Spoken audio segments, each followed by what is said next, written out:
नमस्कार दोस्तों, स्वागत है आपका हमारे online YouTube channel triple S point Jaipur में। दोस्तों, हमारे जो साइंस का चैप्टर चला था, साइंस का चैप्टर नंबर 1 चला था, उसके अंदर भोजन और मानव स्वास्थ्य उसका नाम है। तो वो आरबीएससी की बुक कक्षा 10 का चैप्टर है। तो उसी का अपन जो टॉपिक रह गया था वो आज अपन उसका टॉपिक करेंगे। तो देखिए वो अपना रहेगा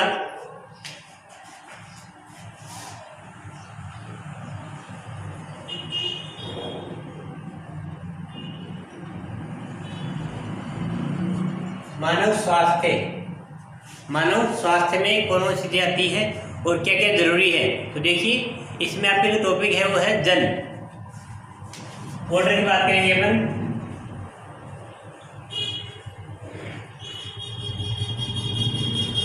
जल, तो जल है अपने पृथ्वी पर 3/4 भाग में पाया जाता है। जल पता है आपको सबको जी। एक ये अपने जो पृथ्वी है इसके इस 1/4 भाग पर क्या है, अपने भूमि है, और इस पर सब पे क्या है, जल है। मतलब 1/4 भूमि लैंड है और क्या है, वाटर है।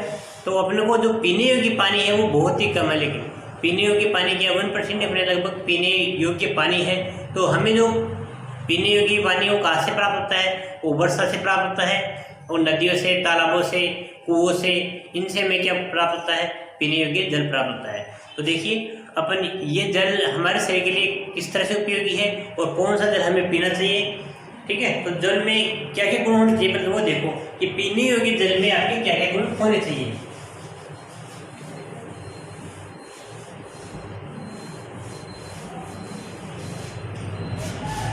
जल के गुण,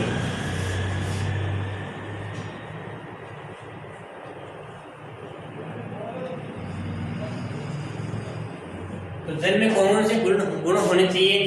तो देखिए उसके अंदर, जल के अंदर आपको अगर वो स्वच्छ जल होता है तो उसके अंदर वनस्पति नहीं होनी चाहिए, यानी कि ये जो वनस्पति होती, पत्ते वगैरह, धूल, मिट्टी, ये नहीं होनी चाहिए, है ना।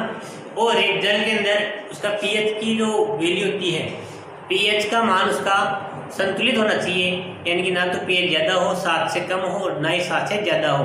मतलब पीएच संतुलित हो तभी वो जल क्या होता है, पीने योग्य जल होता है। और जल में पर्याप्त मात्रा में क्या होनी चाहिए, ऑक्सीजन होनी चाहिए। यानी कि जल में क्या क्या होगी, वनस्पति,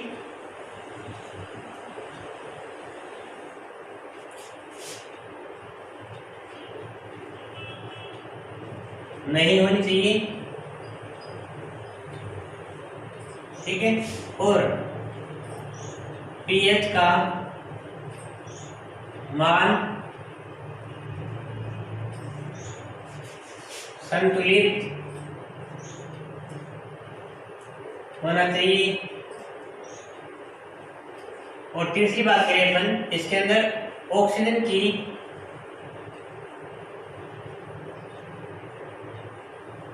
प्रचुर मात्रा होनी चाहिए। ठीक है, ऑक्सीजन की प्रचुर मात्रा होनी चाहिए और जल में पीएच का मान संतुलित होना चाहिए। तो देखिए ये हो गया वनस्पति। वनस्पति आप जानते हो, इसके अंदर जो जैसे एक कंकड़ पत्थर हो या इन पेड़ पौधों की पत्तियां हो, ये इसके अंदर नहीं होनी चाहिए। ठीक है, यानी कि और मोटे कंकड़ वगैरह जो अपनी आंखों से दिखाई न दे, वो भी नहीं होनी चाहिए इसके अंदर। ठीक है, तो देखिए, और जल के ये क्या हो गया, जल के गुण, पीने योग्य जल के गुण है ये। अब पीने योग्य जल से हमें शरीर में क्या क्या लाभ होता है। तो जल भी हमारे शरीर में कई बीमारियों को ठीक करता है और इससे कई बीमारियां नहीं हो पाती हैं। और यह हमारे भोजन को पचाने में, डाइजेस्ट करने में जल का बहुत ही यूजफुल है, बहुत ही उपयोग है। तो देखिए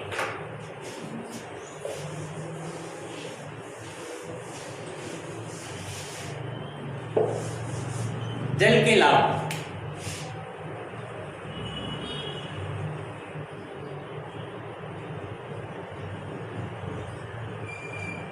जल के लाभ क्या क्या है। ये हमारे डाइजेशन में क्या करता है, सहायता करता है। क्या करता है, डाइजेशन में हेल्प करता है।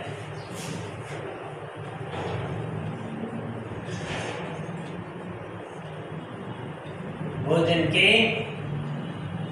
पाचन में सहायक, नंबर 1 हो गया। नंबर 2 की बात करें अपन, तो ये और क्या करता है, जल से ये हमें कई बीमारियों से बचाता है और हमारे शरीर में चुस्ती फुर्ती भी जल की वजह से ही आती है। मतलब शरीर में जो चुस्ती या फुर्ती आती है वो क्या होती है, इस जल की वजह से आती है। और जल में क्या होता है, जल हमारे शरीर में उपस्थित जहरीले पदार्थों को बाहर निकालता है, यानी जो भी टॉक्सिक एलिमेंट्स है उनको क्या करता है, ये बाहर निकालने का कार्य कौन करता है, जल करता है। जल शरीर से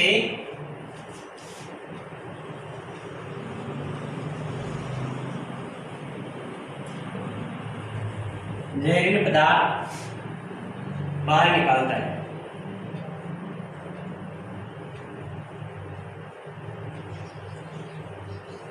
ठीक है, तो जल क्या करता है, शरीर से जहरीले पदार्थ बाहर निकालता है और जल से ही शरीर में क्या होती है, चुस्ती फुर्ती होती है।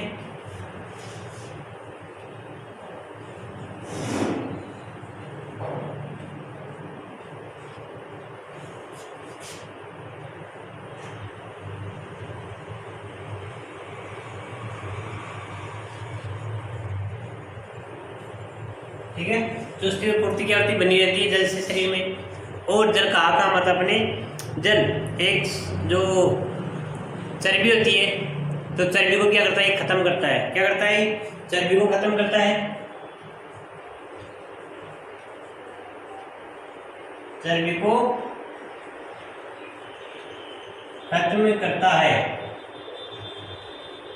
जो फैट होता है अपने शरीर में, जिसको जैसे मोटापा होता है, तो मोटापे कब खत्म हो सकता है, जब आप प्रचुर मात्रा में पानी पिए। अगर आप ज़्यादा पानी पियोगे तो आपकी चर्बी खत्म हो जाएगी।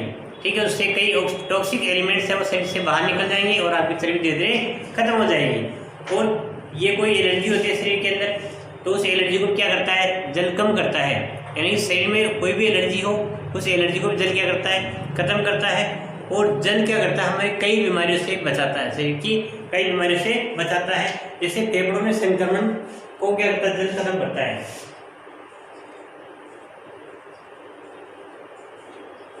फेफड़ों के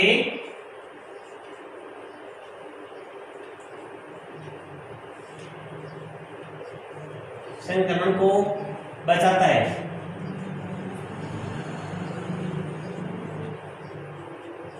ठीक है, तो इस तरह से ये क्या अपने जल के लाभ है। तो देखिए जल के लाभ कौन से, जल के भोजन पात्र में आए गए, शरीर में ऊपर से जहरीले पदार्थों को बाहर निकालता है और जल से शरीर में चुस्ती फुर्ती बनी रहती है और चर्बी को भी खत्म करता है जल। और क्या करता है, ये फेफड़ों के संक्रमण को बचाता है और रोग प्रतिरोधक क्षमता भी जल से बनी रहती है।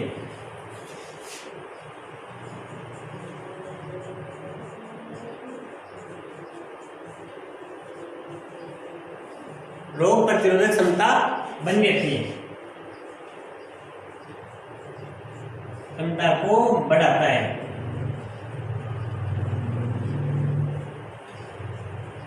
ठीक है, तो शरीर से तो जल से हमारे शरीर में बहुत ही यूजफुल है। तो देखिए जैसे आपको रोग प्रतिरोधक क्षमता क्या होती है, जल से बढ़ती है। हमारे शरीर की रोग प्रतिरोधक क्षमता जो होती है, मतलब रोगों से लड़ने की जो क्षमता होती है, हमारे जीवाणु बैक्टीरिया वगैरह वायरस वगैरह इनसे लड़ने की जो क्षमता होती है वो जल से ही अपनी बनी रहती है। ठीक है, तो अब हम बात करते हैं आगे कि जल के दुष्प्रभाव, यानी कि जो दूषित जल है उसको पीने से हमें क्या क्या रोग हो सकते हैं। तो देखिए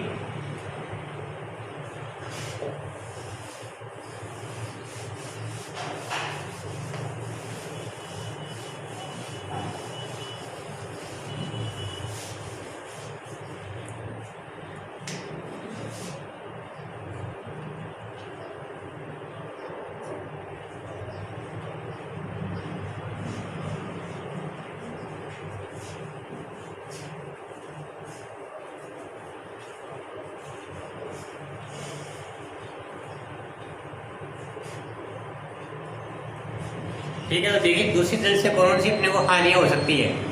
तो ये पहले के बात करें अपन दूषित जल होता क्या है। वह जल जिसके अंदर कई प्रकार के दूषित पदार्थ उपस्थित हो, जैसे कोई बैक्टीरिया वगैरह वायरस से बैक्टीरिया जीवाणु, कोई फफूंदी या कोई भी अपने अन्य तत्व की मात्रा ज़्यादा हो, जैसे याद के लिए जो एक लवणीय युक्त जल होता है, जैसे समुद्र का जल, वो क्या दूषित जल है, उसको अपन पी नहीं सकते, उसके अंदर सोडियम वगैरह ज़्यादा होते हैं, इसलिए वो क्या होता है, खारा पानी होता है। ठीक है, तो वो क्या हो गया सर, दूषित जल हो गए। अब उनको पीने से हो गया कि अपने शरीर में क्या दुष्प्रभाव होंगे, तो जल के पीने से शरीर में क्या क्या दुष्प्रभाव हो सकते हैं। तो देखो दूषित जल भी हो गया तो उससे आपके बैक्टीरिया, वायरस, जीवाणु ये आपके क्या चल जाएंगे, शरीर के अंदर प्रवेश कर जाएंगे और वो आपको क्या कर सकते हैं, रोगी कर सकते हैं। दूसरी बात करें अपन जल से और कौन से रोग होते हैं, जल से रोग होते हैं हैजा, पेचिस, कोलेरा और हेपेटाइटिस। ये सभी क्या है, जल के रोग है। हैजा, पेचिस, कोलेरा और हेपेटाइटिस। और एक पीलिया रोग, ये भी क्या है, अपने जल के रोग है, मतलब जल के कारण ही ये रोग होते हैं, गंदा पानी पीने से ये रोग होते हैं। और जल से एक चर्म रोग भी हो सकता है, गंदा जल से आप नहाओ तो उससे चर्म रोग भी आपके हो सकता है। ठीक है, तो आपको पता लग गया इसमें। और दूषित जल से क्या क्या हो सकते हैं,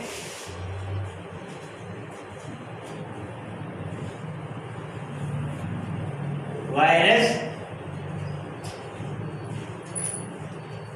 जीवाणु,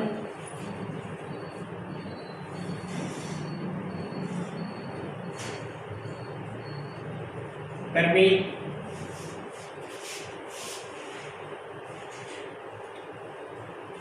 सूक्ष्म जीव, ये शरीर में प्रवेश कर सकते हैं। सूक्ष्म जीव शरीर में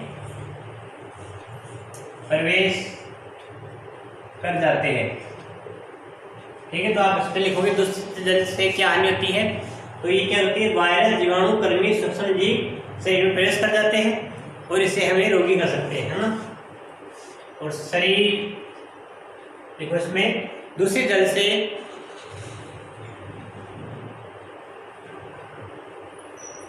हेपेटाइटिस,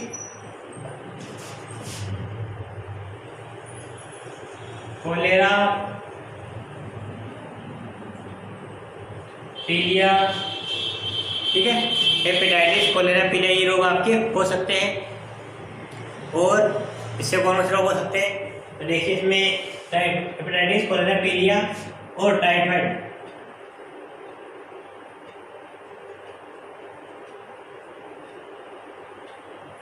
ठीक है, टाइफाइड आपके हो सकता है।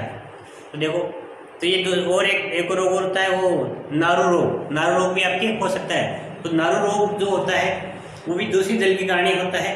उसके अंदर नारू रोग का जो बैक्टीरिया आपके शरीर में चल जाता है, उससे आपको रोगी कर सकता है। तो नारू रोग का जो रोगजनक है वो कौन है, ड्रैगनकुलस मेडिनेसिस।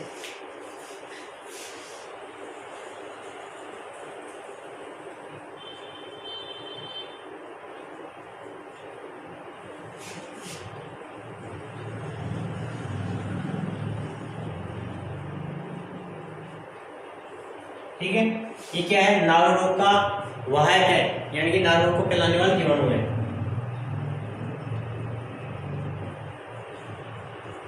तो ये सभी रोग आपके दूषित जल के कारण हो सकते हैं। ठीक है, तो जब भी आपको पूछा जाए जल के उपयोग और जल से, दूषित जल से क्या हानि है, वो सब आपको इसमें बता दिए गए, आप लिख सकते हो उसके अंदर आराम से।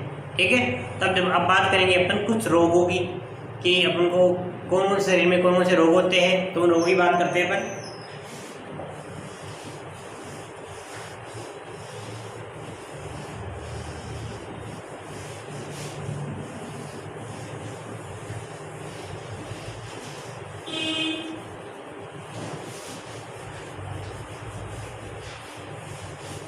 देखिए, बात करेंगे अपन मोटापे की। ठीक है, कि मोटापा आजकल आम बात हो गई, लगभग सभी के मोटापा आता रहता है। तो देखिए मोटापा क्यों आता है, मोटापा अधिक चर्बी, अधिक वसा के जमने के कारण क्या होता है, अपने शरीर में मोटापा आ जाता है। यानी कि कुछ मैदा वगैरह या कुछ ऑयली चीज़, तली हुई चीज़ अपन ज़्यादा खाते हैं तो उससे क्या आता है, अपने मोटापा आ जाता है।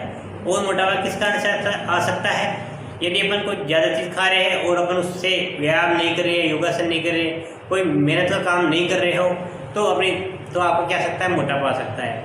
और या आप ज़्यादा पानी नहीं पियो तो भी आपको क्या आ सकता है, मोटापा आ सकता है। डाइजेस्ट या आपका फूड का पूर्ण तरह से डाइजेस्ट नहीं हो तो भी आपके मोटापा आ सकता है। यानी कि मोटापा कब आता है? शरीर में वसा के जम जाने के कारण। ठीक है,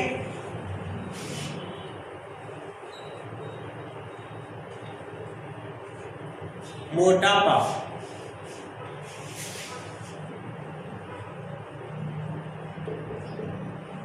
ओबेसिटी, तो मोटापा शरीर में वसा, अत्यधिक वसा के जमाव के कारण, शरीर में अत्यधिक वसा के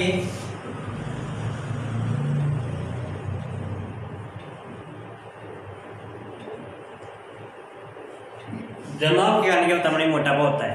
अब एक मोटापा की क्या एक रेंज है कि मोटापा किस लेवल में आपका मोटापा हो जाता है, तो वो है जो 25 kg पर मीटर स्क्वायर, ये एरिया दे रखा आपको 25 kg पर मीटर स्क्वायर अगर आपका वेट है तो आप क्या हो? सामान्य हो। आपका ये वेट है 25 kg वेट है, तो आप ये क्या है? इस स्थिति में व्यक्ति सामान्य व्यक्ति होता है।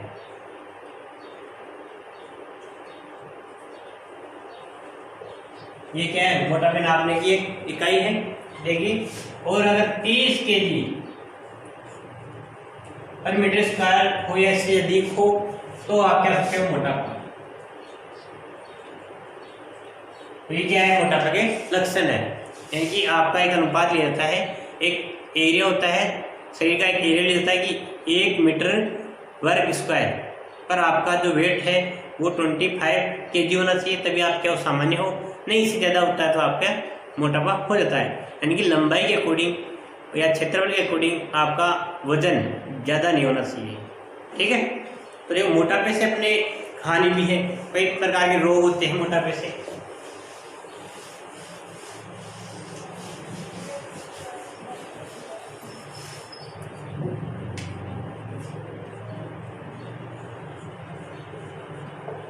तो देखो मोटापे से कौन कौन से रोग हो सकते हैं? तो मोटापे से आपके जो हृदय रोग है, हृदय रोग आपके मोटापा से हो सकता है। ठीक है, तो हृदय रोग, एक मधुमेह रोग,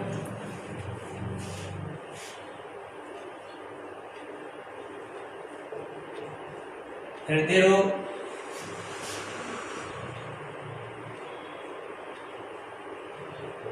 मधुमेह रोग, हृदय रोग, मधुमेह यानी कि डायबिटीज, और श्वास लेने में आपकी तकलीफ हो सकती है, यानी श्वास संबंधी जो बीमारी है वो आपकी हो सकती है, और आपकी कैंसर भी हो सकता है। कैंसर, श्वास संबंधी बीमारी,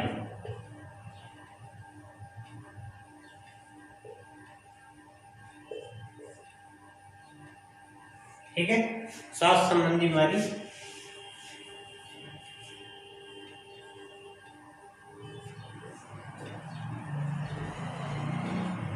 ये भी आपके हो सकती है। क्लियर? अब देखिए मोटापा के क्या क्या कारण है अपने। एक आपको अनिद्रा भी हो सकती है, इससे जुड़े रोग है कि हृदय रोग, मधुमेह रोग, कैंसर, श्वास संबंधी रोग और एक अनिद्रा।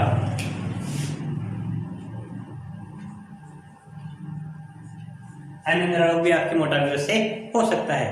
अब मोटापे के कारण आपको मैंने बता दिए थे कि मोटापा किस कारण से बढ़ता है। अत्यधिक ऊर्जा के या वसा के सेवन से आपके मोटापा हो सकता है, या चर्बी जो भोजन आप करते हो, जैसे जंक फूड, पिज्जा, बर्गर, ये सभी क्या है जो कृत्रिम भोजन आप करते हो, उससे क्या हो सकता है? मोटापा आपके हो सकता है। ठीक है, अब बात करेंगे अपन नेक्स्ट जो अपना टॉपिक रहेगा वो है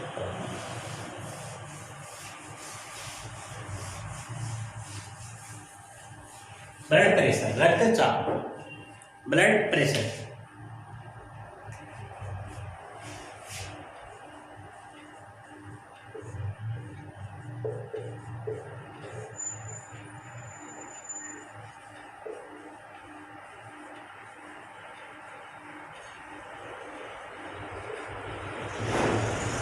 ठीक है, ब्लड प्रेशर, रक्तचाप। तो रक्तचाप क्या होता है? रक्तचाप मतलब अपनी जो वाहिनियाँ और धमनियाँ होती है, जो अपने ब्लड वाहिनी होती है, उनके अंदर ब्लड का अत्यधिक दबाव होना, यानी कि ब्लड का अंदर से बहुत ज़्यादा दबाव होना यानी कि ऊपर प्रेशर पड़ना, वो सब क्या है, ब्लड प्रेशर है। यानी बहुत ज़्यादा मात्रा में आपके रक्त प्रवाहित हो रहा है तो वो क्या है, ब्लड प्रेशर आपकी, यानी कि वाहिनियों पर दबाव पड़ना। अपने जो रक्त वाहिनियाँ है, शिरा और धमनियाँ, जो अपने रक्त वाहिनियाँ होती है, वो सब क्या है, उन पर दबाव पड़ना ही रक्त दाब है। ठीक है, रक्तचाप अपना ब्लड प्रेशर। अब देखिए ब्लड प्रेशर क्या होते हैं,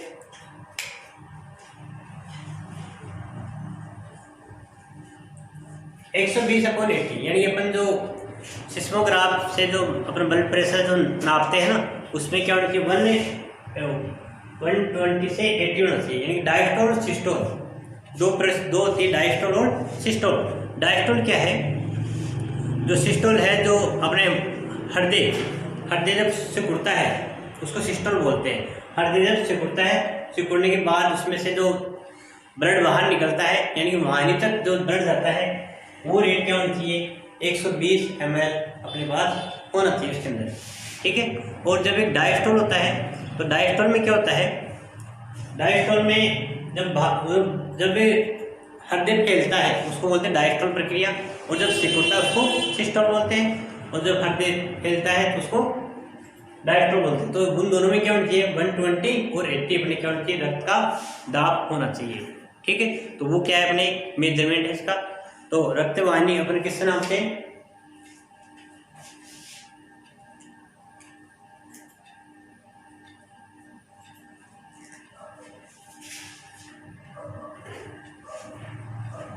स्पाइरोमीटर।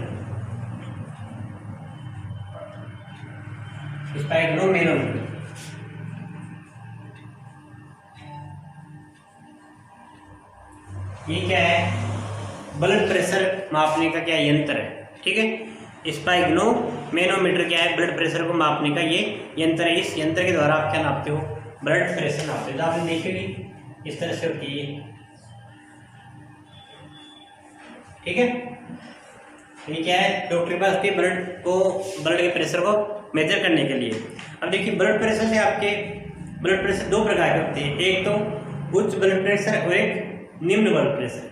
उच्च ब्लड प्रेशर क्या होते हैं, जिसमें बहुत ज़्यादा मात्रा में क्या हो, आपके ब्लड वाहिनी पर दाब लग रहा हो, और निम्न ब्लड प्रेशर जिसके अंदर आपके सामान्य दाब से कम दाब लग रहा हो, यानी कि ब्लड बहुत ही कम मात्रा में पहुँच पा रहा हो, उसे निम्न ब्लड प्रेशर बोलते हैं। लो ब्लड प्रेशर है, हाई ब्लड प्रेशर होता है।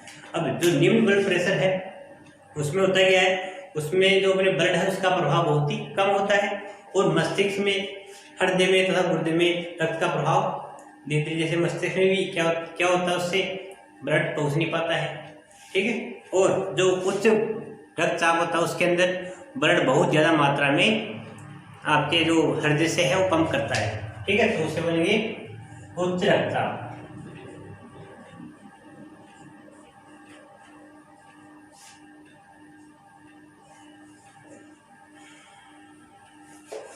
एक तो है निम्न रक्तचाप और दूसरा है उच्च रक्तचाप।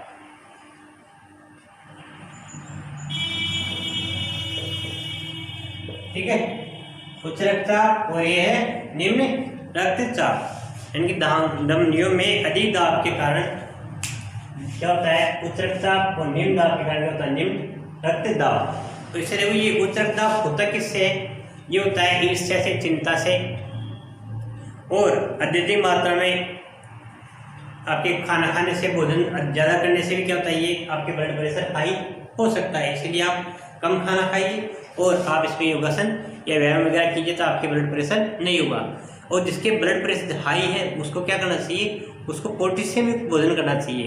यानी कि वनस्पति जो अपने होती है, जैसे पालक, हरी सब्जियाँ में पोटेशियम ज़्यादा होता है, तो वो आपको ज़्यादा सेवन करनी चाहिए। उसी से आपका क्या प्लड प्रेशर कंट्रोल हो सकता है। और चाय कॉफ़ी वगैरह आपको नहीं पीनी चाहिए। तो वो, और आपको बिल्कुल सुबह सुबह लगभग 30 मिनट तक आपको रोजाना पैदल चलना चाहिए, तभी आपका ब्लड प्रेशर सामान्य रह सकता है। ठीक है, तो ये था अपना आज का क्लास। ये कैसे लगी इसे कमेंट करके में ज़रूर बताएं, और अपना नेक्स्ट चैप्टर अपन लेंगे जल्दी ही।